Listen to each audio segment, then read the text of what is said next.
Welcome back. WNST, Towson, Baltimore, and Baltimore Positive. Says so on the hat, says so on the swag, and says so on the front of the website. We are shipping ice cream to all of our friends here this month. We've got the greatest deal we've ever had. It says the box is awesome because it says made in Baltimore, sort of like everything we do here. Our friends at Taharka shipping these seasonal flavors as well as and I made it very clear. They don't actually, this is not the bus that brings you the ice cream.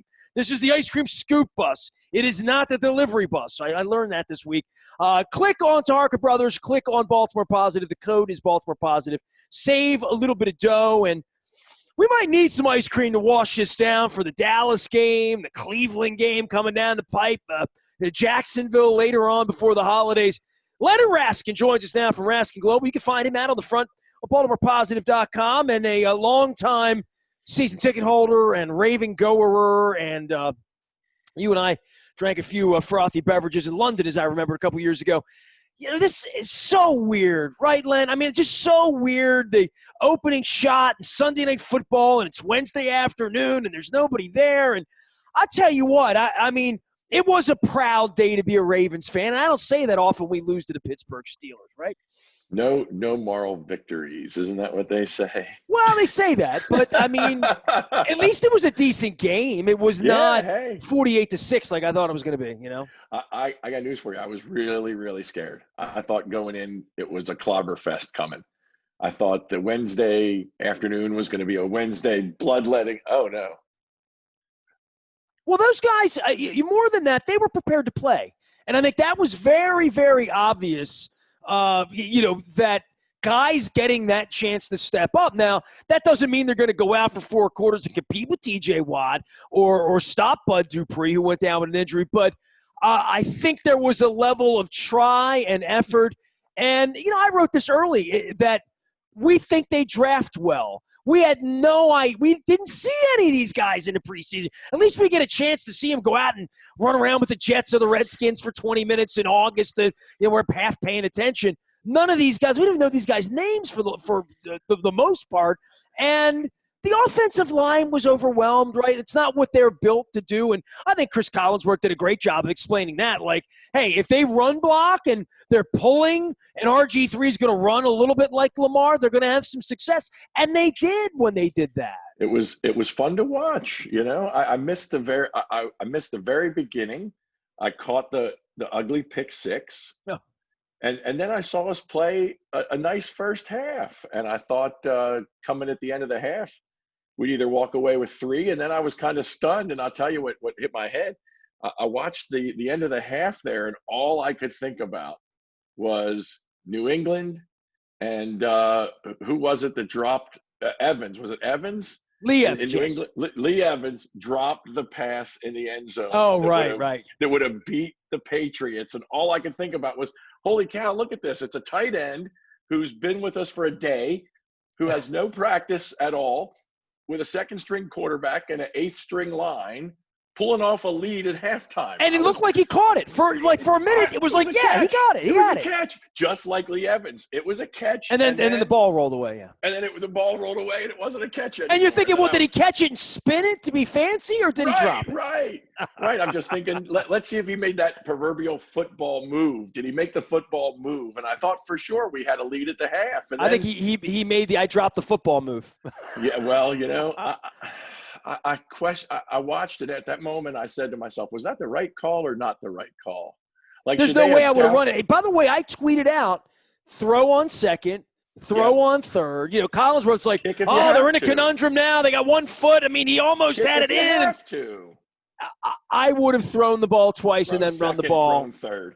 The only way I'm not throwing is if RG3's rolling and sees a run in. I'm having him, either he's running it in with an open field or nobody's running it in. That's the way I'm looking at it. But again, they don't pay me to coach. They pay me to talk to you. Well, you got to know that the Steelers are going to lay on you if they tackle you short of the goal line. They're going to lay on you until – and usually the official will blow the whistle and say, give me the ball, put the ball down, but let's go play football. But that was so egregious that it deserved laundry, right? Like – It was over. It was 18 seconds. I mean, it was a long we time. watched it, and I think to myself, if they will stop the game in the last 2 minutes to review anything, literally Right. scoring plays. Well, they reviewed at the end. They reviewed that 4th down, 1st down. I at the very could end. see how angry Harbaugh was, and he certainly had a case to be angry. But all I kept thinking was, Tomlin's walking off the field saying, "You fool, you ran the football, and we laid on you." Same thing Elodie Nada would have done to me. Same thing Tony Siragusa would have done to Cowards. One of you did to Cowards. So, let's not get sanctimonious on what happened at the bottom of the pile. It was a stupid play call to run the football. There's no blaming the Stripes on that one, and no blaming the Steelers. They made a great play there. They just laid it out and made them pull them off the pile with a second to go. Well, you know what? And if the referee throws the laundry there, then that's their problem. All right, you got me. You got me. That's what you get. To the goal. What are they going to get? 3 inches? Well, that's all the more reason that they should have thrown the laundry. Right, I mean, you want to see the game played fairly. That's what they're there to do. Absolutely. You wish somebody were there in the financial world to play fairly, right? Somebody to blow a whistle and say, "Whoa, whoa, whoa, whoa, whoa." Well, other than Bernie Madoff, right? I mean, right. The market's going down. Time out. we can't have this decline in the market. Let's put a hold right now. Let's just halftime. Stop everything. Let's go get some ice cream and a hot dog. Stop everything. Hey, we have halftime in the financial world. That's halftime. Actually, great point there. Halftime in the financial life is when you crest that "I'm going to retire" hill. And one of the things they say in the people that climb Mount Everest, that more deaths happen on the descent than on the climb. Did you know that? Oxygen deprivation, right? No, well, that's one. The other is that you are hyper-focused on the way up. And then you get that giddy, "I made it" feeling. Well, you didn't make it till you get kind of like America down. With COVID this week. Hey, there you go. So right? You don't get so in my world, halftime is when you step off into retirement. You've made all this money. You've put all your money away. You're ready to go. Now you better know how to plan for the retirement income trajectory, or you're going to be in bad shape, because a lot of people have this fear. And for some of them, unfortunately, it actualizes that they run out of money before they run out of life. That's a bad day. That is a very, very, very bad day. Leonard Raskin is here. He's a Raskin Global. Out of time. It's kind of like running out of time at the half. This has been a time, I think, for everybody as we take stock. And I know last week we talked about Thanksgiving and, obviously with the holidays coming up, what the Ravens have gone through. I asked RG3 a tough question in the aftermath of the game. I said, the phone rings last week or the text goes out or coach says, "Hey, man, we've got COVID in our building. What happens here?" Right? And the first thing is, what about my family? Is my wife going to catch it? I learned in the postgame some of them did. It really is. This is a time of year there are people we can spend time with, people we can't spend time with. We can't fly places and do some of the normal things we do. But this is a time that I think people, I had my friend Lou Wynecam on earlier this week, who's a local attorney, talking about wills and talking about, just heavy stuff, because this is a time of the year. It does get a little heavier and the sun goes down a little early. But this is a time to be thinking about, all right, boat got rocked this year. I mean, even the wealthiest people have gotten their well, maybe not the Amazon people, but people that had really steady incomes, entertainers, musicians. We go on and on and on, right? Absolutely. Things just stopped. And we watched that football game on Wednesday, and the reason that game went on, you know it and I know it, the players don't get paid unless they play. So forfeiting the game was not an option. Not going to happen. Follow that Benjamin right to their pockets. Well, we talked about that last week. And, I think this is a time of the year, though, and with COVID, that people are sort of taking stock in whatever their situation is. And that's when, somebody like you comes along, right? Absolutely. As I say all the time, we make sure you're prepared for the what ifs. And when things go well, you get to enjoy it. But if you don't plan for the what ifs and things take that turn, it's a bad time. It's a bad time. And look, here we are with football Wednesday, and same thing. Wednesday's game had Ravens had to be prepared. So we had RG3 behind a sort of makeshift line, and then all of a sudden I'm watching McSorley walk on the field. Throwing touchdown passes, right? Throwing a touchdown pass to who? To Hollywood Brown. The soldier. Who has caught what? 2 passes all year. No, I mean, I exaggerate, but the man has not been thrown to nearly as much. And I think back to last season, first game, Miami, right? He blew the top off of it. Lamar threw him deep. And today, what's he catch? He catches a 20 and runs for 50. That's a nice little touchdown But that is his fourth game. quarter. I mean, that when the Ravens are going well, that's their game. The game is the zig and the zag, and we're gonna have some pasture. You're gonna take a bad angle, and we're faster than you are, and that would be set across the whole spectrum of everything they're meant to do is to create an angle, to crack down and block, and to let really fast guys run away. And I tell you, when Hollywood caught that ball and the guy took the bad angle on the backside and went past him, I said to my wife, that's a touchdown. Like, nobody's going to catch him. Yeah. Look, hey, as bad as I thought it was going to be, ultimately at the end, I was thinking we might have a chance here. And the defense, I think the defense held up phenomenally well given how long they played. I mean, I'm sure have the stats. I don't know. I didn't look at the. They were on the field a lot, and obviously in pass too. I mean, he threw the ball 50 times. It was that kind of day where it felt like 8 yards, 10 yards, 12 yards, 6 yards, 8 yards, and then they get down to the red zone and clamp down. Literally. Right. I mean, when I was watching, I couldn't believe they said the Ravens, the Hollywood Brown play, the first down via pass in the game. Yeah, it was stunning to me. It wasn't effective, and when you really look at how they draft, what they've been looking to do behind Lamar and even RG3 in this offense, not really designed to throw the football. And I know that's disappointing to Hollywood Brown and Willie Snead, who didn't play, and Duvernay, who caught a couple. That's cool, but we're not going to be the offense that throws the ball 50 times. And I think if you look at the game, for as much as the Ravens were depleted and down 20 players and down all the Pro Bowlers, the fact that they stay in is one of the reasons that Goodell would say, we put warm bodies in the helmets, because guy 73 and guy 33, it's not that far off, but you have to have your skill position players, as Denver found out on Sunday, in order to make the product credible. And I've been very hard on the NFL this week about what a credible product is. And sadly, to some degree, it was a close game, because it makes it an argument to say, well, we can just, put 25 janitors out there in purple and let them run around, and, they're the Ravens. Yeah, next man up seems viable after this, because with many Baltimore, Pittsburgh smash-ups, it's a one-score game. At the end, it's 4 points, 5 points, and 3 points, whatever. And that's a lot of Baltimore-Pittsburgh. And so it just seems like another Baltimore-Pittsburgh game. It's kind of what it looks like. Right, and you talk about, we were at the goal line at halftime, and, the difference between 7 and 3 and 0.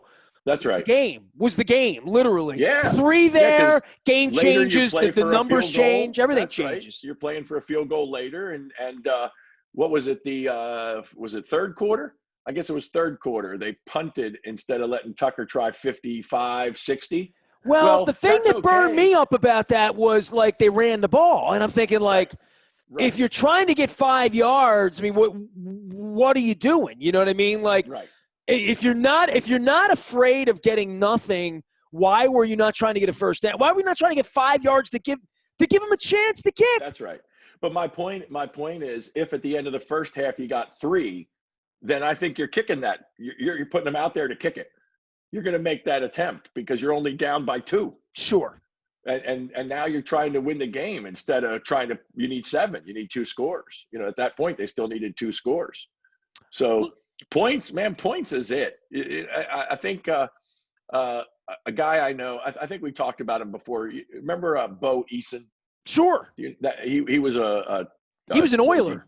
Houston. I was trying to think of the name. Tennessee Oilers, I was going to say. He was a Houston Oiler back in the day. Oilers. There you go. Houston Oilers. He tells a story about he and his brother in the backyard tossing a football back and forth and just tossing it. And they would get in trouble. Their father would yell at them if that ball hit the ground. And I remember also hearing stories about Lombardi would come in the locker room, opening day of practice. Gentlemen, this is a football. So they knew what mattered the most in the game. And in the first 2 possessions, we dropped it on the 20 and we threw a pick 6. Well, I mean, Roethlisberger threw that one up. I mean, we asked Chuck Clark about it in the aftermath. Oh, didn't go get it. And the Steelers have just been on point with they're undefeated, right? So Absolutely. It was not a great effort. I mean, Tomlin called it a JV effort in the aftermath, and Tuitt's tweeting out it should be a pad our stats kind of day and all that. The Ravens, the rest of the pathway here, the next couple of weeks, Dallas, Cleveland, if they get clean, get everybody back, clearly this COVID thing, they're going to be taking it seriously, as is their strength and conditioning coach as well. I mean, this is a cautionary tale for the rest of the league, right? How's 11-5 getting into the playoffs? Well, that gets you into the playoffs. That'll be fine. That'll be fine. That's what I mean. Other than the craziness of this year, right? I look at the last part of the schedule here. Cleveland's Cleveland. I'm not. I don't know. Call me crazy. They don't concern me much. You got to stop the run. But if we're healthy up there, then okay. But the other 4 games that we've got left. I mean, what are our what's the combined record of these 4 games? 18, 36-1. Luke did the math. Right. There you go. So you got to me, you got to book these. You got to play hard. You got to get healthy. You got to practice well. I mean, my goodness, did they have any practice before the Wednesday game? Yeah, they had a walk through, and we asked about that. And listen, we're going to be asking a lot of questions, right? I mean, as a season ticket holder, as a stakeholder, and all those things that they like to say to us. Boy, they sure have gone into, Soviet secrecy protocol. Who's sick? Who's not? It's HIPAA. I don't know. Is this guy? Hey, man, they got a HIPAA clause. They got to be careful. I would believe that. I think they got to be really careful. There are doctors out there. You dealt with a serious health issue with your wife, and darn well, doctor doesn't even want to tell you how she's doing unless they see that release. I mean, it's tight-lipped in the medical world, and I imagine they surely have lawyered up, or they already have lawyers that said you can't release like how many guys tested positive? 20 some? Correct. So who's answering how many are sick? Well, Nobody. That was the first question to Harbaugh, and it's, well, we're wishing our guys well, nothing too serious, but I can't say that. I shouldn't say this. I don't want to say that. And, at the end of the day, though, but when the guys don't come to post, at the end of the day, when the guys don't come to post and the commissioner of the league gives them double middle fingers and says, look, I bent over backwards to get the game to where we could because of the medical issues. This wasn't a favor to my friend Steve Bisciotti or a diss to the Denver Broncos in the honor of the great Pat Bowlen or whatever. But there is a point where the brand, it's not a good look, Leonard. And I've talked to you about Eddie Feiner. I've talked about it for months. And this is where when 6 or 8 teams are going to post looking the way Denver and the Ravens did this year, the season loses credibility. And it's already lost a little credibility for me. There was a little less oomph in me on Wednesday watching the game than there was in week 2 or 3 or 4, where you and I have gotten together every week here during the season. The season has been very credible until now. I watched the Broncos game on Sunday, and I haven't gone there with you, but I will. That should not be sanctioned. That was bad football. You would be embarrassed to put Raskin Global's name on that if that was called professional work, right? Yeah, that was the Denver game to me was atrocious. I mean, that was a bloodletting. Well, they're sanctioning that on the Willy Wonka rule, which is you touch the wall in the glass room, no gobstopper for you. You could have quarantined your quarter. All of that's out there. And the same thing with the Ravens, though. Yeah. Look, I think the Ravens were fairly fortunate. I look at Thanksgiving and Wednesday. I guess the question is, what would have been different had they played Thanksgiving night than was Wednesday? Well, they were in the middle of the COVID breakdown, which is why they didn't play. But if you mean is how they suited up? How they suited up and played the game with who they knew was sick and who that tested positive. They'd have gone out Thursday night and played. It would have been a Ravens-Pittsburgh Thanksgiving. Then they pushed it Sunday late. Then they pushed it Monday, Tuesday, Wednesday. I think it's just get the game on the field. Like you said, just get the game on the field. But the Denver game, Man, that was atrocious. Well, this is where they talk about player safety and players being ready to play, like really ready to play a game. And I think that was part of the Ravens' issue. Behind closed doors, we all pressed them and asked them. Nobody said anything. I don't like the way it smells. I mean, as a stakeholder, as a fan, as a journalist, as somebody that has concern for a lot of those people, because I liked a lot of those people in the building, I would like them to do a better job of explaining something. And that doesn't mean they have to throw their strength and conditioning coach under the bus, but somebody's got to step out and say, you know what? We really effed up here. We had a real problem here, and it wasn't that we weren't 100% this. And, I mean, it really disappointed me to see Harbaugh go that direction after the game, the no speaky rule.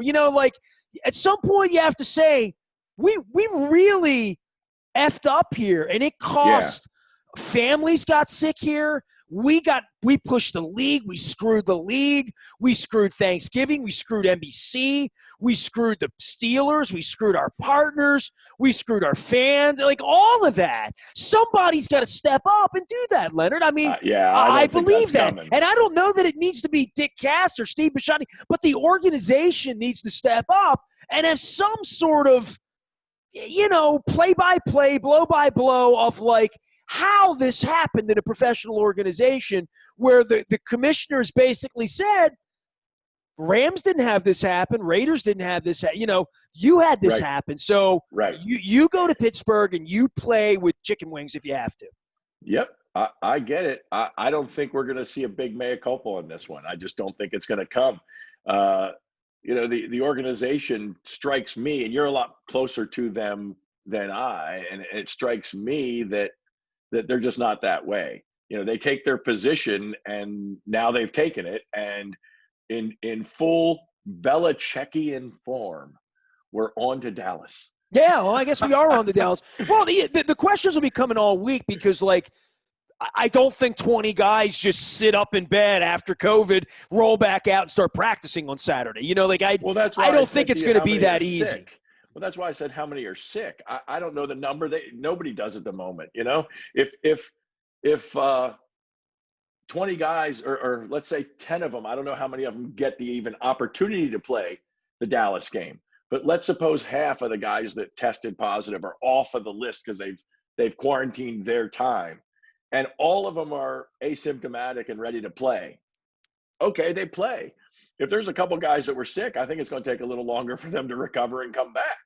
I don't think there's any doubt about that. We saw that with Cam Newton. I think if you would have saw Clemson. Well, Google Von Miller and him talk. He got COVID out of season back in April and May. He got a little sick. He got really sick. I mean, Freeman with the Braves. So this isn't, nobody's out of the woods here. No, I get it. Personally or football-wise. But one thing, tick, tick, tick, tick, tick, they got to play football Tuesday night now, right? On short notice. So to your point, whatever remnants is left and wherever Jimmy Smith's ankle is and RG3's hamstring and Lamar's illness, all of that has to get baked into. The only thing that matters to John Harbaugh is winning football games, and that's very, very apparent. That's what he gets paid to do. And I was just going to say, that's what he's paid to do. So and they haven't won a lot of games lately, right? Right. Well, three of the last four lost. Right.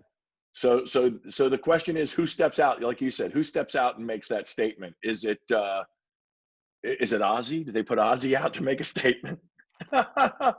He's the least what's the word? Least to be harmed by anything. I can see Ozzie saying, I'm not doing it. Leonard Raskin here, Raskin Global. You can go to RaskinGlobal.com. Tell me what you do, and I'll give a quick little tutorial here for everybody before I sell some ice cream here this week. But you're still out there, and obviously this is things slow down a little bit. People, have a little more time. This is a time to be thinking about these things, right? Absolutely. We make sure people are handling their money the way they should, saving taxes, providing for their families, protecting their families, growing their wealth, and enjoying their life. Having the American dream, doing the things you want with your money that is important to you. How do you make sure that your money's working for you best it can? One of the things to think about, a couple things to think about as we come close to the year end now. We're rolling in December. How do you make sure you take care of those year end things? Did you spend all the money that you deposited into your flex spending account at work? Have you funded your 401k as much as you wanted to?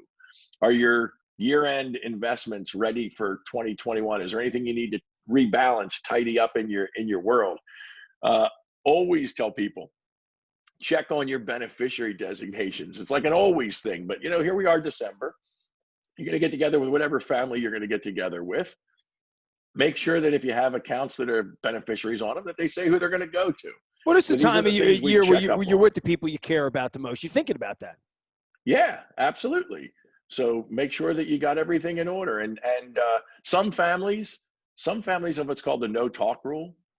We don't talk about money in our family. We don't tell anybody. Nobody knows what we make. Nobody knows what we have. We don't talk about it. Other families wide open about it. Well, this is a time, to have a conversation, have a little conversation with the family about what's going on.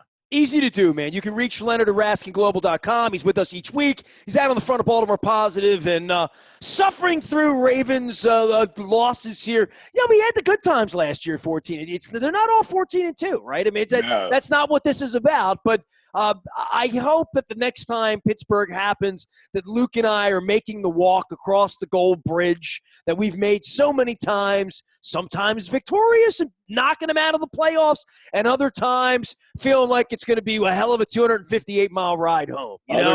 Other times having a full Coors Light thrown at your head.